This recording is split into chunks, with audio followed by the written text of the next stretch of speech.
Photography I've done personally and as an art form for 35 years or so, but my chief profession has been running a professional printing service for photographers and a lab. The craft of photography is as much about printing as it is about photographing. What kind of printing technique is this? This is an Epson archival pigment print. It's an inkjet print made from digital file captured on a Canon 5D Mark II.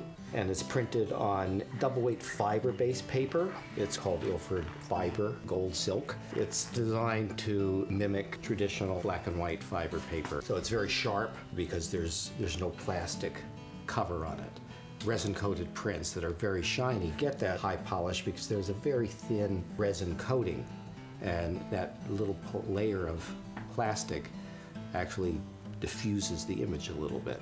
These are all on the same paper. Generally, when you print a portfolio, you try to have one paper for all of the images so that you see the images and not so much the paper. Is there anything special you do to the file? What makes your printing your printing? A sensibility to the contrast, the highlights, the shadows, controlling the different areas of the picture, detail, shadow detail. I often end up with my prints looking the way they do because they look bad in any other way. You end up with it looking right by making corrections when it looks wrong. So if it's too yellow, or if it's too contrasty, or it's too flat, you end up sort of bringing out the image the way it's supposed to look. It can come up looking very different than you imagine, but if it works, if it looks interesting and it looks right, then you go with it.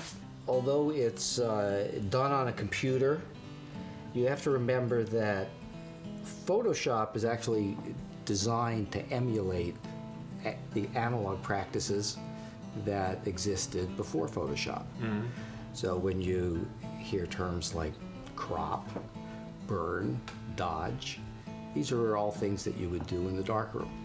Just as I would, for a client or for myself, want to see in the print the contrast and the detail everywhere correctly rendered. If it's made chemically, if it's black and white, if it's color, I want to see it done digitally as well. That has to be done through file preparation and color calibration. You have to have a calibrated monitor. You have to have the printer calibrated and a profile for the paper, because every paper is a little bit different and requires a different profile.